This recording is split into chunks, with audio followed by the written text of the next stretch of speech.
Saatnya kita akan mendengarkan kebenaran firman Tuhan yang pada hari ini diambil dari kitab 1 Korintus 12 ayatnya yang ke-12. Sekali lagi, khotbah pada hari ini diambil dari kitab 1 Korintus 12 ayatnya yang ke-12 yang bunyinya adalah demikian. Karena sama seperti tubuh itu satu dan anggota-anggotanya banyak, dan segala anggota itu sekalipun banyak merupakan satu tubuh, demikian pula Kristus. Sedemikian jauh pembacaan firman Tuhan pada hari ini. Kalau saya bisa kasih tema untuk khotbah pada hari ini, temanya adalah gereja sebagai tubuh Kristus.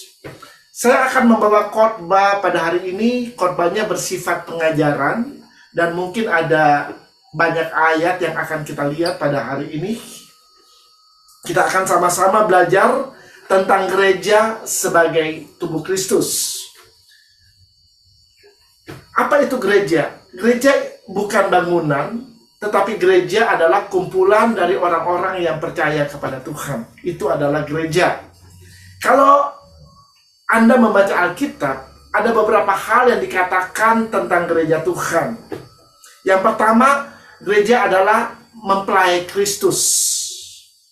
Yang dimana kita adalah mempelai wanita dan Kristus adalah mempelai pria. Dan pada suatu saat, Kristus akan datang ke dunia ini untuk menjemput mempelainya, yaitu gerejanya. Dan kita akan dibawa oleh dia, hidup bersama dengan dia, kekal selamanya. Yang kedua, gereja juga sebagai tentara Allah, atau laskar Allah, atau God's Army, saudara. Kita ditentukan sebagai tentara Allah untuk menjadi pemenang. Dan kita ada di dunia ini untuk membebaskan orang-orang yang tertawan, saudara, oleh kerajaan kegelapan. Dan bisa dipindahkan dari kerajaan kegelapan ke dalam terangnya yang ajaib. Yang ketiga, gereja juga bisa sebagai keluarga Allah, di mana semua orang yang telah ditebus oleh darah Yesus, kita semua ini adalah keluarga besar dalam kerajaan Allah. Dan yang terakhir, gereja sebagai tubuh Kristus. Nah, saat ini kita akan sama-sama belajar gereja sebagai tubuh Kristus, di mana Kristus sebagai kepala, kita jemaat adalah tubuhnya, saudara. Kita bisa lihat itu dalam Efesus pasal 5 ayat yang ke-23 dan juga 1 Korintus 12 ayat yang ke-27 yang bunyinya adalah demikian. Sama seperti Kristus adalah kepala jemaat, dialah yang menyelamatkan tubuh. 1 Korintus 12 ayat 27, kamu semua adalah tubuh Kristus dan kamu masing-masing adalah anggotanya. Jadi jelas sekali di dalam ayat-ayat firman Tuhan ini dijelaskan bahwa Kristus Yesus adalah kepala daripada gereja, saudara. Dan kita jemaat adalah tubuhnya. Saudara-saudara, gereja sebagai kepala mempunyai arti bahwa Yesus Kristus adalah dia yang terutama dan yang terpenting di dalam kehidupan kita.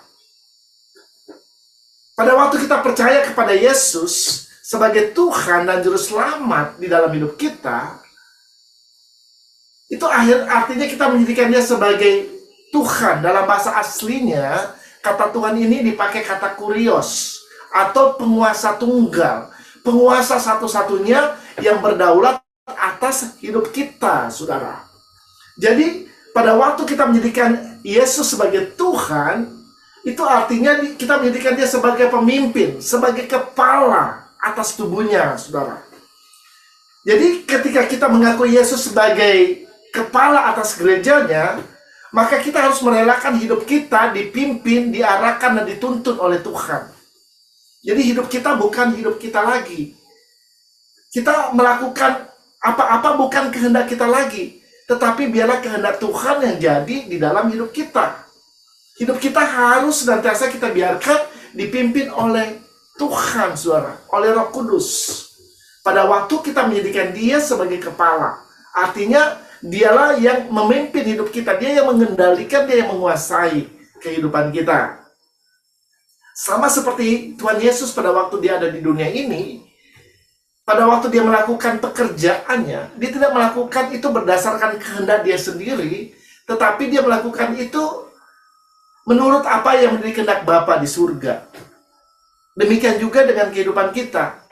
Kita tidak lagi berjalan dengan pemikiran kita sendiri, dengan kehendak kita sendiri, tetapi pada waktu kita berjalan di dunia ini, kita harus senantiasa menyerahkan kehendak kita ke dalam tangan Tuhan. Sehingga bukan kehendak kita yang jadi, tetapi kehendak Bapa lah yang jadi di dalam kehidupan kita. Yang kedua, kita menjadikan Yesus sebagai kepala, itu mempunyai arti kita sadar bahwa kita tidak dapat berbuat apa-apa tanpa pertolongan Tuhan. Ya, karena kalau kita melihat tubuh yang tanpa kepala, itu artinya tubuh itu akan mati, saudara. Saudara bayangkan, kalau tubuh kita ini nggak ada kepalanya, pasti tubuh itu akan mati, saudara. Ya, jadi yang namanya tubuh itu harus selalu bersatu dengan kepala, saudara. Harus melekat kepada kepala. Baru tubuh itu akan mendapatkan kehidupan. Baru bisa bergerak melakukan sesuatu, saudara. Kita baca dalam Yohanes 15 ayat 5. Akulah pokok anggur dan kamulah ranting-rantingnya. Barang siapa tinggal di dalam aku dan aku di dalam dia, ia berbuah banyak, sebab di luar aku kamu tidak dapat berbuat apa-apa. Haleluya. Saudara, dengan jelas dikatakan bahwa Yesus itu adalah pokok anggur dan kita adalah ranting-rantingnya atau carang-carangnya.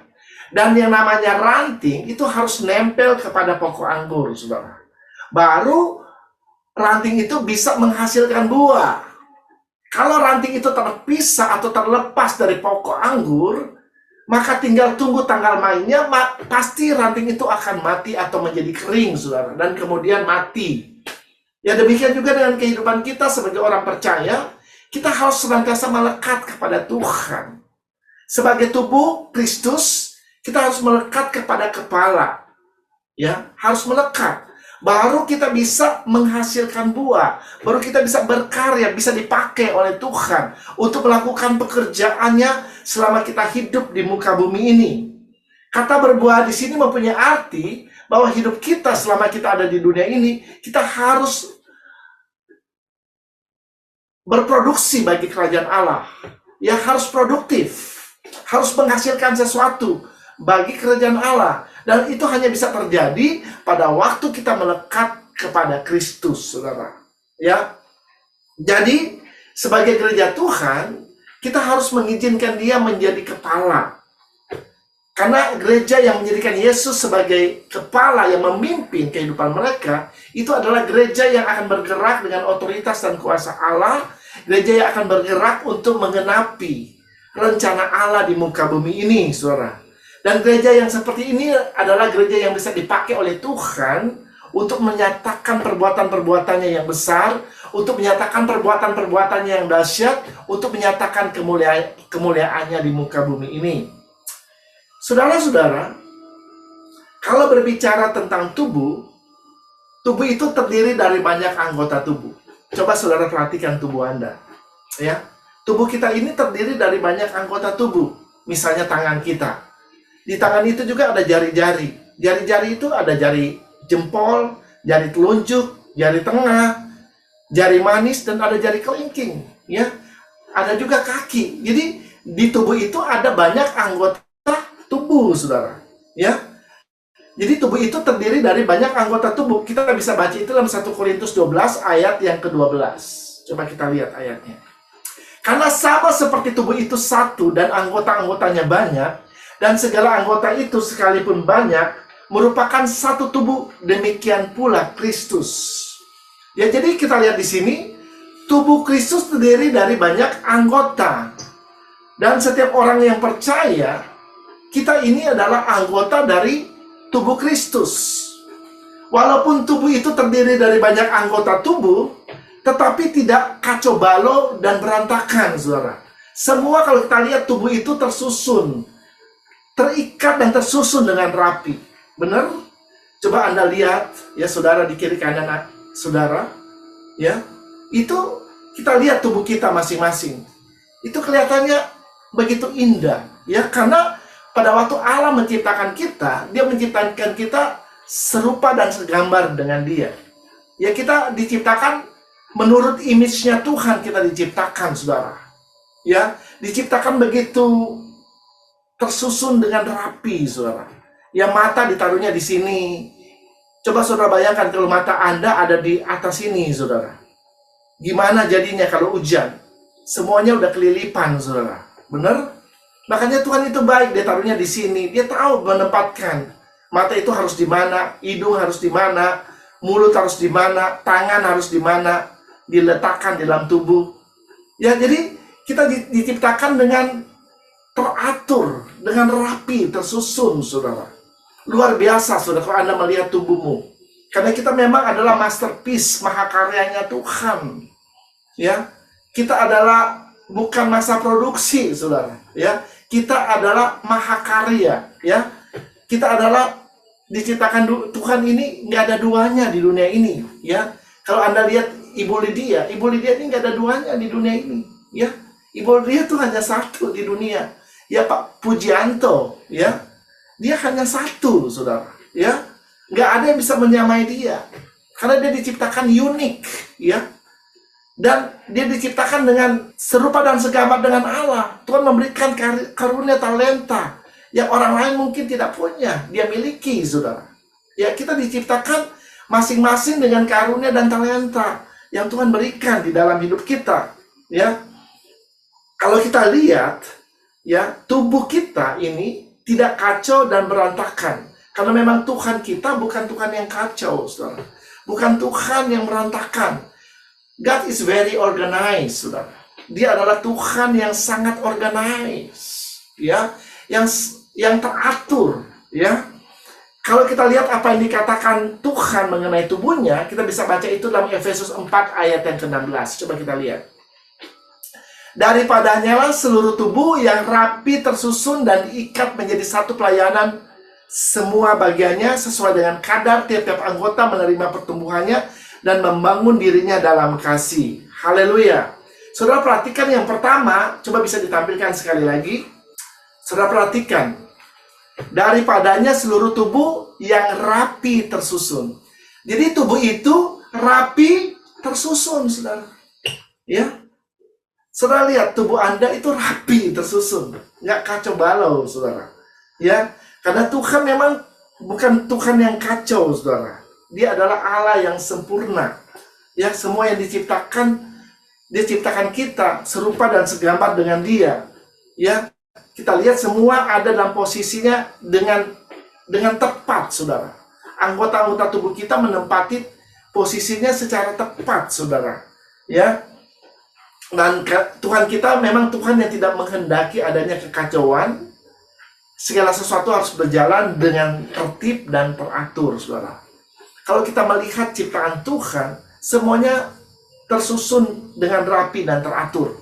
Contohnya, kalau Anda di malam hari pergi keluar dan melihat ke langit, ya, kita akan melihat begitu banyak bintang-bintang di angkasa, ya.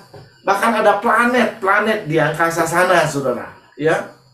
Dan kita nggak pernah dengar kabar dikit-dikit ada planet yang tabrakan atau bintang yang tabrakan satu dengan yang lain.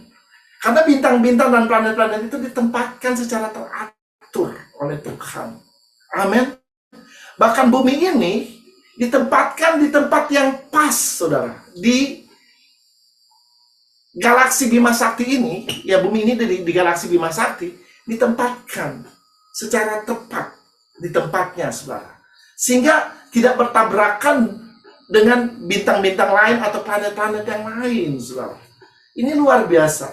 Karena Tuhan kita adalah Allah yang teratur, ya. Dia sudah memikirkan semuanya, bagaimana menempatkan kita di tempat yang tepat, saudara. Dan kalau Anda belajar tentang kemah suci Musa, ya, kita bisa lihat di halaman itu benda-benda yang ditaruh di sana ada apa. Di bagian, kalau Anda masuk dari halaman, masuk ke ruang kudus, di ruang kudus itu ditempatkan ada benda-benda apa saja di sana, ya. Itu ditaruh begitu teratur, dan ketika Anda masuk lebih dalam lagi ke ruang Maha Kudus, di sana ada juga benda-benda yang ditaruh di sana, dan semua itu mempunyai arti, saudara. Ya nanti mungkin kalau suatu waktu saya akan bahas tentang kemah suci ini, saudara, dan arti-arti dari benda-benda yang ada di dalamnya itu, saudara. Semua itu dibikin dengan teratur, dengan rapi, saudara. Ya, karena Tuhan kita adalah Allah yang very organized, saudara. Dia adalah Allah yang teratur dan tidak menghendaki adanya kekacauan. Makanya yang pertama dikatakan tubuh itu rapi tersusun. Ya, rapi. Ya, Tuhan mengaturnya secara rapi, tersusun. Ya, kenapa tubuh itu harus rapi dan tersusun? Ya, karena memang Tuhan tidak menghendaki adanya kekacauan, saudara. Dunia di mana kita tinggal ini sudah penuh dengan kekacauan. Ya, ada banyak kekacauan yang dibuat oleh iblis di dunia ini, dan iblis mau supaya ada kekacauan di dunia ini. Ya, iblis melempar penyakit, tetapi gereja ada untuk membawa kesembuhan bagi dunia ini, saudara. Ya, Tuhan mau memakai gerejanya untuk mendemonstrasikan kuasa kesembuhan, sehingga dunia bisa melihat Tuhan melalui kesembuhan-kesembuhan yang terjadi, saudara. Iblis mau melemparkan pencobaan dalam hidup kita, tetapi gereja ada di dunia ini untuk menjadi jawaban dari setiap situasi tantangan yang mungkin saja dihadapi oleh manusia, saudara. Sehingga gereja bisa menjadi berkat bagi dunia ini. Ya, iblis datang membawa kekacauan, ketidaknyamanan, ya. Tetapi Tuhan datang untuk memulihkan keadaan yang rusak sehingga menjadi baik kembali. Dan gereja ada di dunia ini untuk menjadi representatifnya Allah, untuk menjadi jawaban bagi dunia ini. Haleluya.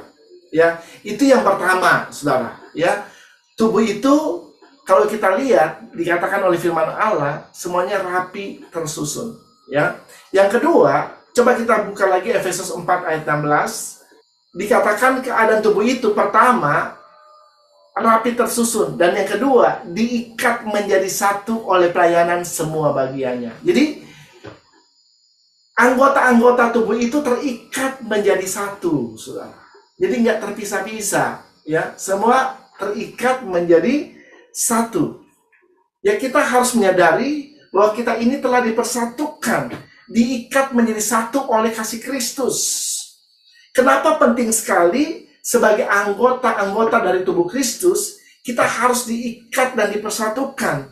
Apa tujuan Tuhan mempersatukan kita, dan apa tujuan Tuhan mengikat kita menjadi satu, saudara? Yang pertama, supaya setiap anggota tubuh bisa berfungsi secara maksimal. Ya, saudara dan saya bisa berfungsi secara maksimal, saudara. Sebagai orang percaya, kita juga harus mengikatkan diri dalam sebuah jemaat lokal. Karena di dalam jemaat lokal itulah kita bisa berfungsi secara maksimal. Kita bisa melayani Tuhan secara maksimal, saudara. Ya, kalau kita belajar tentang gereja, gereja itu ada yang namanya gereja lokal, ada yang namanya gereja universal. Sekali lagi, gereja ada yang namanya gereja lokal, ada yang namanya gereja universal. Ya. Dan harus dibedakan antara gereja secara universal dan secara lokal, saudara. Karena kedua gereja ini penting, karena keduanya dicatat di dalam Alkitab, saudara. Kita lihat gereja universal seperti apa sih yang dimaksud dengan gereja universal. Kita lihat Matius 16 ayat 18. Dan aku pun berkata kepadamu, engkau adalah Petrus, dan di atas batu karang ini aku akan mendirikan jemaatku, dan alam maut tidak akan menguasainya. Haleluya. Ya, saudara, kalau kita lihat dalam ayat firman Tuhan ini dikatakan, engkau Petrus, dan di atas batu karang ini aku akan mendirikan jemaatku, aku akan mendirikan gerejaku. Ya, jemaat itu berbicara tentang gereja, dan alam maut tidak akan menguasainya. Saudara, gereja yang dimaksud di sini adalah gereja secara universal, gereja yang luar biasa, di mana gereja yang alam maut tidak akan menguasainya. Luar biasa. Nah, ini yang Tuhan mau dirikan di muka bumi ini. Sebuah gereja yang luar biasa yang akan bergerak dengan otoritas dan kuasanya, di mana alam maut tidak akan bisa menguasainya, saudara. Ya. Dan semua orang percaya di muka bumi ini, kita semua yang telah ditebus oleh darah Yesus, kita ini masuk dalam gereja universal. Ya, kita adalah universal. Ya, baik orang Kristen yang ada di Indonesia, yang ada di Amerika, yang ada di Afrika, yang ada dimanapun di belahan dunia ini, kita adalah gereja secara universal. Dan juga ada yang namanya gereja lokal, saudara. Ya, misalnya gereja di dalam satu provinsi, atau gereja dalam satu kota, atau bahkan gereja yang berada di rumah-rumah, saudara. Ya, kita baca ayatnya, misalnya gereja yang ada dalam sebuah provinsi, ya. Galatia 1 ayat 2. Coba kita lihat. Dan semua saudara yang ada bersama-sama dengan aku kepada jemaat-jemaat di Galatia. Ya, saudara perhatikan kata kepada jemaat-jemaat di Galatia. Ya, jadi di Galatia ini adalah sebuah provinsi, saudara. Nah, di sebuah provinsi itu, di provinsi Galatia, ada berdiri jemaat-jemaat di sana. Ada gereja-gereja lokal yang ada di sana, saudara. Ya, misalnya, contohnya, di Provinsi DKI Jakarta ada banyak gereja yang ada di sana, ada jemaat, ada gereja-gereja yang ada di sana. Misalnya ada ICC di kota Jakarta, ada GBI, ada GPDI, ada gereja baptis, dan sebagainya. Nah, ini berbicara tentang gereja lokal di sebuah provinsi. Dan juga ada gereja lokal yang di sebuah kota, saudara. Kita bisa lihat ayatnya dalam 1 Korintus 1, ayatnya yang kedua. Kepada jemaat Allah di Korintus. Nah, Korintus ini ada gereja. Ya, ada gereja. Korintus ini adalah sebuah kota, saudara. Sama seperti gereja yang ada di kota Jakarta. Gereja yang ada di kota Edison, di mana tempat saya tinggal sini. Ada juga gereja yang ada di kota Ambon misalnya. Ya, itu juga ada gereja di sana. Nah, ini termasuk dalam gereja lokal. Dan di samping gereja yang ada di kota, juga ada dicatat dalam Alkitab gereja yang ada di rumah-rumah. Kita bisa baca itu dalam Kolose 4 ayat yang ke-15. Coba kita lihat. Sampaikan salam kami kepada saudara-saudara di Laodikia, juga kepada Nimfa dan jemaat yang ada di rumahnya. Saudara perhatikan, kepada Nimfa dan jemaat atau gereja yang ada di rumahnya. Ya, jadi gereja bisa diadakan juga di rumah-rumah. Ya, kalau saat ini kita kenal dengan apa yang namanya gereja sel. Jadi gereja itu bukan hanya berbicara tentang gereja yang berada di sebuah gedung yang besar, yang berbentuk gereja, tetapi gereja itu juga bisa berada di rumah-rumah, saudara. Itu sama nilainya dengan gereja. Karena 2-3 orang berkumpul, Tuhan hadir. Itu adalah gereja, ya, kumpulan dari orang-orang yang percaya kepada Tuhan. Haleluya, ya. Jadi setiap orang percaya, kita harus terlibat dalam sebuah jemaat lokal, ya, supaya kita bisa melayani di sana, supaya karunia-karunia yang Tuhan berikan dalam hidup kita bisa berkembang, ya.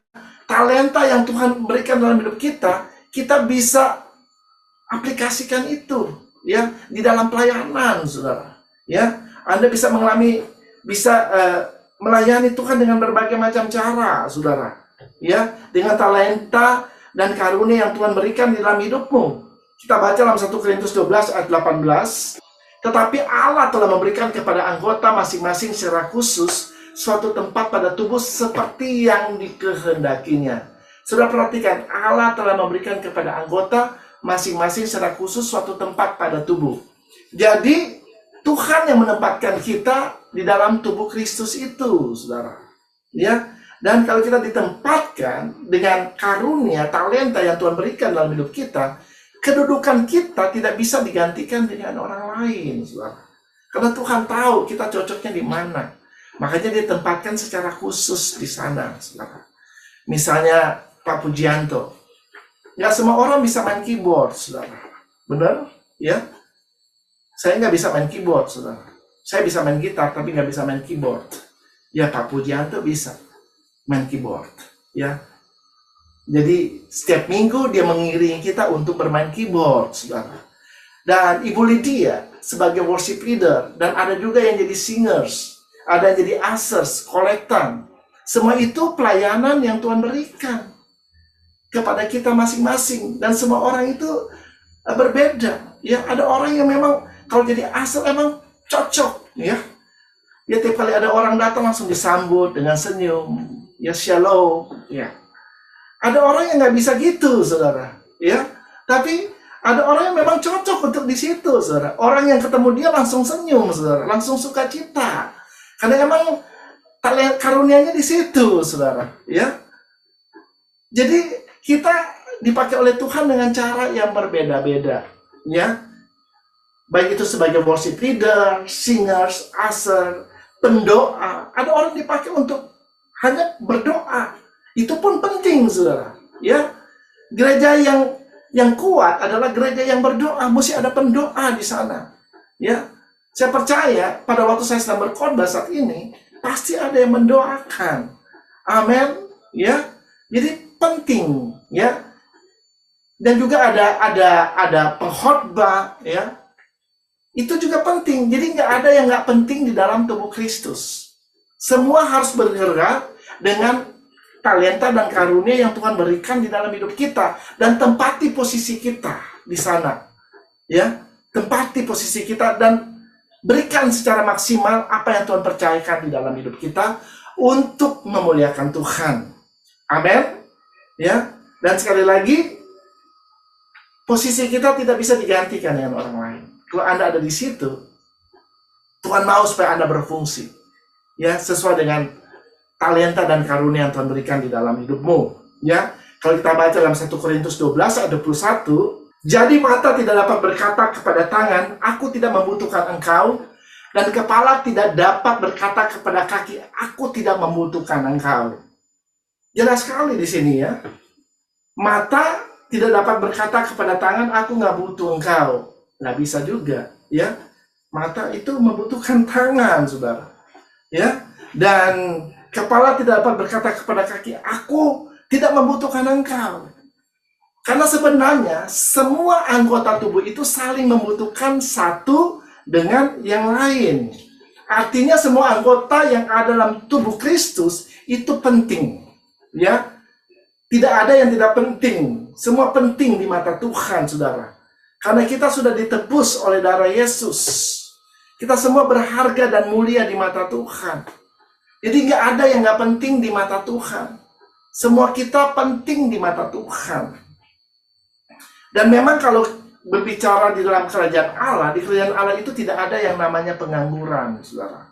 Semua orang sesudah mereka percaya kepada Tuhan Yesus sebagai Tuhan dan Juru Selamat dalam hidup mereka, mereka harus melayani Tuhan, ya. Jadi di dalam kerajaan Allah tidak ada yang namanya penonton, ya. Kalau penonton biasanya bisanya mengkritik, saudara. Itu yang namanya penonton, saudara. Dan kadang-kadang kalau kita lihat dalam sebuah pertandingan olahraga, ya, penonton itu seakan-akan lebih pintar dari yang bermain, saudara. Ya, misalnya kita lihat permainan sepak bola, penonton komennya bisa lebih pintar dari yang main. Padahal yang main itu, mereka adalah pemain-pemain profesional, saudara, ya, yang sudah berlatih-latih berjam-jam setiap hari untuk bermain sepak bola. Tetapi bisa aja dikritik sama penonton, yang mungkin dia sendiri nggak pernah bermain sepak bola, saudara. Tapi dia bisa mengkritik orang yang sedang bermain sepak bola. Nah, ini namanya penonton, ya. Dan Tuhan tidak memanggil kita untuk menjadi penonton, saudara. Tuhan memanggil kita untuk menjadi pemain, ya. Kita harus bermain, kita harus terlibat di dalam pekerjaan Allah di muka bumi ini, saudara. Dengan karunia dan talenta yang Tuhan berikan di dalam hidup kita. Dan di dalam kerajaan Allah tidak ada yang namanya one man show, saudara. Ya, one man show, tahu one man show? Kita hanya bekerja seorang diri, nggak ada itu. Semua membutuhkan orang lain dalam melayani Tuhan. Ya, kita nggak bisa bergerak dengan sendiri-sendiri, saudara. Kita saling bergantung satu dengan yang lain, ya. Seterusnya, kenapa terikat dan dipersatukan itu sangat penting? Supaya kita bisa bertumbuh, ya. Contohnya kalau Anda melihat tumbuh-tumbuhan, saudara, atau pohon, ya, pohon. Pohon itu harus tinggal di satu tempat supaya dia bisa bertumbuh secara maksimal. Kalau pohon itu sering-sering pindah dari satu tempat ke tempat yang lain, bukannya bertumbuh dan berbuah, lama-lama pohon itu akan mati, saudara. Ya, kalau sering dipindahin, baru sebentar di sini diangkat lagi, dicabut, dipindahin lagi di sini. Baru sebentar di sini dipindahin lagi. Belum lagi berapa lama di sini dipindahin lagi ke sini. Lama-lama pohon itu bukannya hidup, mati, saudara. Karena keseringan dipindah-pindah. Nah, orang Kristen harus tertanam di satu tempat, di satu gereja lokal. Ya, banyak orang Kristen sekarang kita bisa sebut Kristen butterfly atau Kristen kupu-kupu yang terbang dari satu gereja ke gereja lain. Ya, terbang, akhirnya nggak bisa bertumbuh, saudara. Ya, kita harus tertanam di satu jemaat lokal. Ya, tadi saya sudah jelaskan tentang jemaat lokal. Ada jemaat di provinsi, di kota, di rumah-rumah. Ya, itu kita harus tertanam. Jadilah salah satu gereja sehingga kita bisa berfungsi dan bertumbuh di sana. Ya, dan kita bisa melayani Tuhan di sana. Ya, jangan pindah dari satu tempat ke tempat yang lain. Ya. Dan selanjutnya kenapa kita harus terikat dan dipersatukan? Yang ketiga, supaya kita ada rasa saling memperhatikan dan peduli antara sesama anggota tubuh Kristus sebagai tubuh, sebagai satu tubuh. Ya, dengan kita berkumpul bersama, kita bisa saling memperhatikan satu dengan yang lain, bisa saling mengenal satu dengan yang lain, bisa saling mensupport satu dengan yang lain, saudara. Ya, kalau kita ada sebuah jemaat lokal, ya seperti yang Anda saat ini berada di sebuah jemaat lokal, ya kita bisa saling mensupport untuk melayani Tuhan. Kita bisa saling men-encourage satu dengan yang lain, ya, saling memberi kekuatan satu dengan yang lain. Kalau ada yang lemah, kita bisa saling tolong satu dengan yang lain. Kalau ada yang sedih, kita bisa menghibur orang itu, saudara. Ya, jadi sekali lagi, semua kita penting sebagai anggota dari tubuh Kristus. Ya, dengan kita terikat satu dengan yang lain, kita bisa saling merasakan kesedihan, kesusahan, bahkan sukacita yang dimiliki oleh sesama anggota tubuh Kristus. Ya, saya kasih contoh yang paling gampang. Seandainya tangan Anda ini, Anda lagi iris-iris sayur di dapur, tiba-tiba nggak sengaja tangan Anda kepotong, saudara, misalnya, ya, kena pisau, ya. Yang teriak bukan tangan, saudara. Yang teriak adalah mulut. Langsung, aduh. Nah, itu kan. Kena pisau, saudara. Tangannya nggak teriak. Yang ngerasain tangan, ya, tapi yang teriak mulut, saudara. Bukan tangan yang teriak. Itu artinya, apa yang dirasakan oleh tangan, itu dirasakan juga oleh mulut. Dirasakan juga oleh seluruh tubuh. Jadi apa yang terjadi, dia bisa dirasakan oleh seluruh tubuh, saudara. Nah, ini pentingnya kita bersatu, diikat, ya, satu dengan yang lain. Dan apa yang mengikat kita? Kita bisa lihat dalam Kolose 3 ayat yang ke-14. Dan di atas semuanya itu, kenakanlah kasih sebagai pengikat yang mempersatukan dan menyempurnakan. Jadi yang bisa membuat kita terikat, itu hanya kasih Tuhan. Kasih Kristus yang bisa menyatukan dan mengikat kita semua. Hanya kasih Kristus yang bisa menyatukan kita, anggota-anggota tubuh Kristus. Kasih membuat kita bisa mengampuni dan memaafkan orang lain. Ya, kasih membuat kita bisa menerima satu dengan yang lain apa adanya. Kita bisa menerima seseorang dengan kelebihan dan kekurangannya. Kasih membuat kita bisa merendahkan diri dan menganggap yang lain lebih utama, ya, daripada diri kita sendiri. Karena kasih itu dikatakan kasih itu tidak sombong, saudara. Ya, kasih itu tidak sombong. Jadi kita bisa menerima satu dengan yang lain. Tidak menganggap diri kita penting. Tapi kita tahu bahwa di mata Tuhan, semua anggota tubuh itu penting di mata Tuhan. Karena kita telah ditebus oleh darah Yesus yang mahal. Oleh karena itu hidup kita penting di mata Tuhan, saudara. Kasih juga yang bisa membuat kita bisa saling mengasihi satu dengan yang lain. Saudara-saudara, untuk bisa tetap bersatu, penting sekali kita hidup di dalam kasih, ya. Penting sekali kita hidup di dalam kasih Kristus. Makanya firman Allah berkata, kenakanlah kasih sebagai pengikat yang mempersatukan dan menyempurnakan. Haleluya. Ya, kita harus mengenakan kasih untuk mengikat kita. Kasih itulah yang akan menyatukan kita, yang akan menyempurnakan kita. Saya tidak akan memperpanjang khotbah pada hari ini. Mari Bapak Ibu Saudara, kita membiarkan kasih itu mengikat kita sebagai satu di dalam tubuh Kristus. Saya percaya gereja yang kuat adalah gereja yang hidup di dalam kasih.